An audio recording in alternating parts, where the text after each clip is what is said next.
Ladies and gentlemen, today we're talking about you special provision federal employees. And you know who you are, at least hopefully you do. Air traffic controllers, firefighters, you know who you are, right? Law enforcement, all of you, Border Patrol, you know who you are.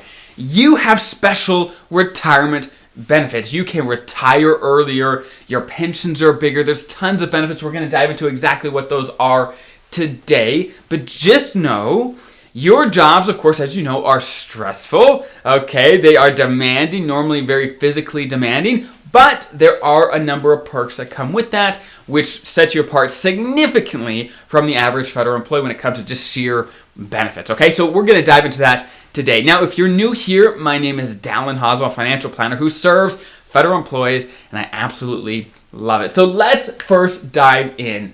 The first thing that is huge is that your pension, your multiplier for your pension, that's for a multiplication sign, okay? Your multiplier is much bigger, okay? Your pension is a lot more generous. And let me show you how this works, okay?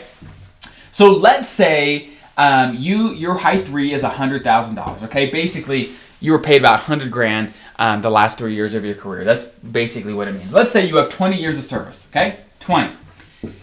The average federal employee, their multiplier, the last part of this equation to calculate your pension is 1%, okay? 1%. However, as a special provisions federal employee, it's not 1%, it's 1.7%. So as a special provisions with, let's say, the same amount of years of service as a normal federal employee, you get basically 70% more, okay, from the same amount of years of service, at least the first 20, okay? Again, your multiplier is 1.7 and not 1%. So the average federal employee would get $20,000 a year, okay? $100,000 multiplied by 20 years, multiplied by 1%.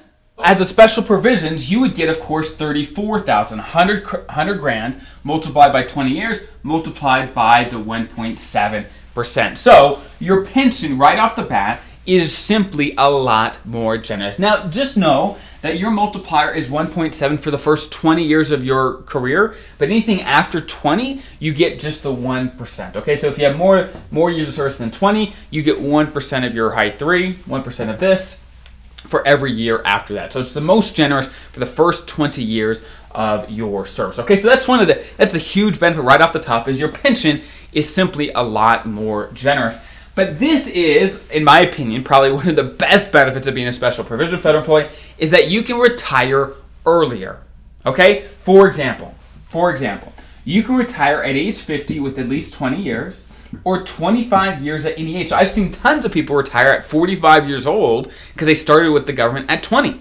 And so they got their 25 years, and boom, they can retire. Again, this only applies to special provisions. And let's compare that really quick to what normal feds have. Normal feds have to work till their MRA, which is around 57, and they got to have at least 30 years at that point to retire, or if they can't reach that, at age 60, they need at least 20 years, or 62, at least 5, okay? So they got to work a lot longer to get full benefits, where special provisions, again, can retire 50 with 20 years, or 25 years at any age. Being able to retire sooner and go do something else, or just retire for good, is a huge benefit that so many normal federal employees would absolutely love. Now, another incredible benefit is, on top of just a bigger pension, on top of being able to retire earlier, when special provision employees like yourselves retire at these ages, you will actually get the FERS supplement on top of your pension immediately, as long as you're eligible for one of these, okay? And if you're not familiar with the FERS supplement, I've got whole videos on that topic. You can go check it out. But long story short, it's an additional payment on top of this. On top of that, you would get an additional payment, and you can get it right away at retirement, where for normal feds, the very earliest they can get it, of course, is 57.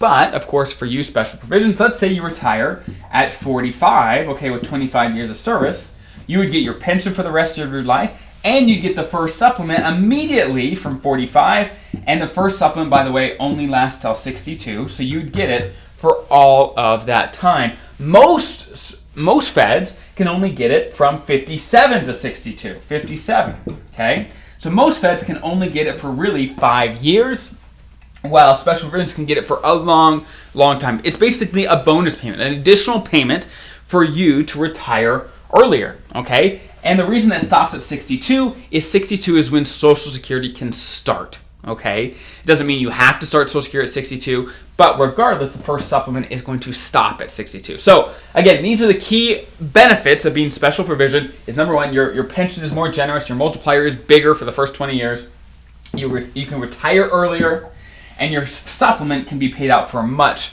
much longer. So I hope that's helpful. Hopefully you special provisions know some of the key benefits that you have at this point, and again, the key retirement benefits that you get from working your very physical and stressful job. So I hope that's helpful, and I'll see you guys in the next video.